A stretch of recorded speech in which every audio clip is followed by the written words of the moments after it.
The NFL never sleeps. It's pro day season. And look at Anthony Richardson. He hit the roof of the indoor facility at Florida during his pro day workout. I mean, this guy is a specimen. This guy has the potential to be a superstar in the National Football League. Scott Fitter, the Panthers GM, said he's more than a project. He's a really good player. Richardson met with the Panthers and the Raiders on Wednesday. We really don't know where he's going to land. We don't know how far he's going to fall down the top 10. When Chris Sims put his quarterback rankings together, I perked up when he talked about Anthony Richardson because he recognized this is the guy who could become the true stud of this class, the guy who could become franchise quarterback. And if I'm an owner, that's what I want. Because if he's not, I'll have a chance to draft another quarterback at some point down the road. If I'm a coach or a GM, I'm a little more concerned because this may be my only shot. But I'm fascinated by the potential that Anthony Richardson has, Peter, because it seems to be far and away the most of any quarterback in this class. I think so, Mike. But I think one of the things that gives teams pause, quite honestly, is that, he's a one-year starter. He won 6 games as a college quarterback, and 8 of his 12 games in 2022, obviously this past season, he completed less than 60% of his passes. And the guy you really hear him compared to a lot is Josh Allen, who obviously had accuracy issues in college at Wyoming. And I think anybody who takes him, I think really has to just say, okay, listen, he may not play opening day. He may not play much in his first year. This is a player who we need to make absolutely sure when we put him out there that we don't destroy, that he's ready to go. And I think if you only started 1 year of college football and a team takes you and hopes and plans to play you in the first year, regardless, whatever, full steam ahead. I remember, in 1998, going to San Diego Chargers training camp, and Bobby Beathard, when I said after, hearing that Ryan Leaf had a few rough days in practice, I said, well, you can just wait a while for him, can't you? And Beathard told me, he said, no, there's people who basically have bought tickets because they want to see Ryan Leaf play. And to me, and again, look, Bobby Beathard's a Hall of Famer. I'm a schmo. But the bottom line is, I think you ought to be about right now, whoever takes Anthony Richardson, our goal is to have a good 15-year quarterback, not a guy who we trot out because everybody wants to see him on September 23rd or whatever day it is. So I think the important thing with him versus, say, CJ Stroud versus, say, Bryce Young is you put him out when he's ready to play. You don't put him out because you picked him 3rd, 4th, 2nd overall. What fascinates me is there will be push and pull among the old school football crowd that is rebuffed by the antics, the flip down the field, the look at me quality. But then there's going to be the people who say, oh, we like this. We like somebody who's got a little of the are you not entertained quality, somebody who can be magnetic, somebody who can be like Cam Newton. When you say, hey, this guy's going to be like Cam Newton, you're going to have some people say, oh, no. And you're going to have some people say, oh, yes. This is good for business. This fills the stadium. This advances our mission of being a destination. It is an entertainment industry, and he's entertaining. That's going to be the key. And I think it comes down to really ownership. And I know ownership. We don't have any say over this. You're either a football operation that wants to have an old school nuts and bolts football team, or you want to be entertaining and you want to embrace a new age of fans and you understand what Anthony Richardson can mean to you, and he's a damn good football player. And I think that's going to be the conflict within the organizations that decide whether or not to take him, because he is bringing some elements that some will love and some won't. And I love it. I love it. I love entertainers. I love compelling personalities. Remember when Cam Newton told you he was going to be an entertainer and an icon. I mean, that pissed some people off, but it also made some other people say, hey, we like entertainment. It's entertaining. Yeah. I mean, so I'm fascinated by Anthony Richardson because I think he can be a great player, and I know he's going to be a compelling figure. And for the purposes of our business, the more compelling figures, the better. Mike, there's one other thing I think about Anthony Richardson that's important to realize, and that is that everybody who has talked to him, everybody who has spent time with him, he is a likable leader type who you want to have on your team. It's like Mike Tomlin the other night told me about, about Kenny Pickett, that Kenny Pickett is the kind of guy players really like as a teammate. That's important at the quarterback position. And Anthony Richardson is so positive and so welcoming and such a good teammate that I think no matter where he goes, and even if the coach says, hey, listen, Patrick Mahomes sat the first year, Carson Palmer sat the first year, Aaron Rodgers sat the first 3 years.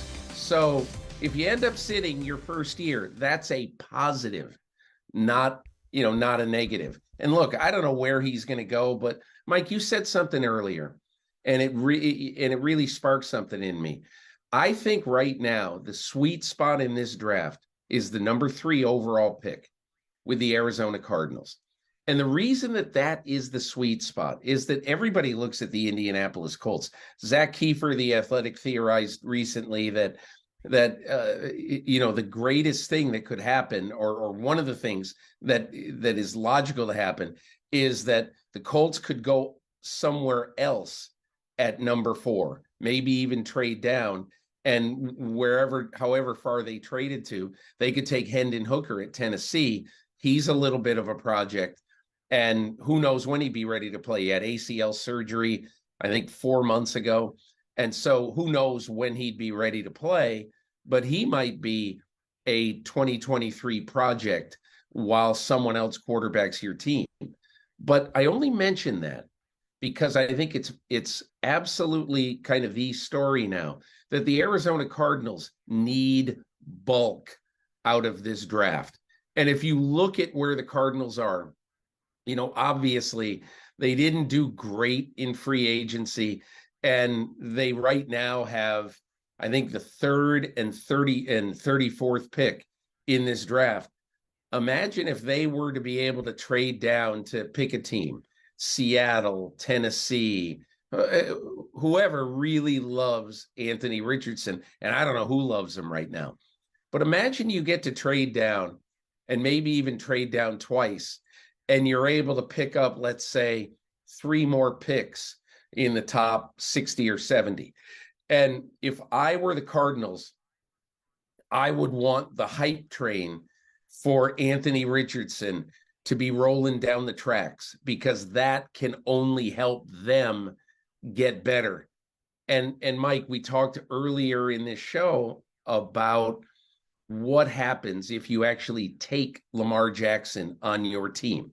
Not only do you have to give up potentially 2 high draft choices, but you kind of have to totally derail your salary cap over the long term.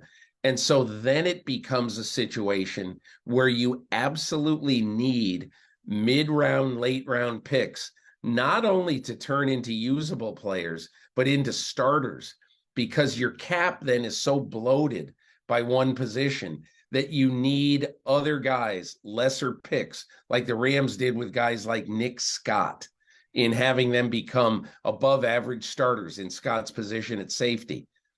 That is what is necessary. So to me, I think Arizona is a fascinating spot now in the draft, especially because right now, Arizona needs quantity and not high quality at, say, the 3rd pick in the draft.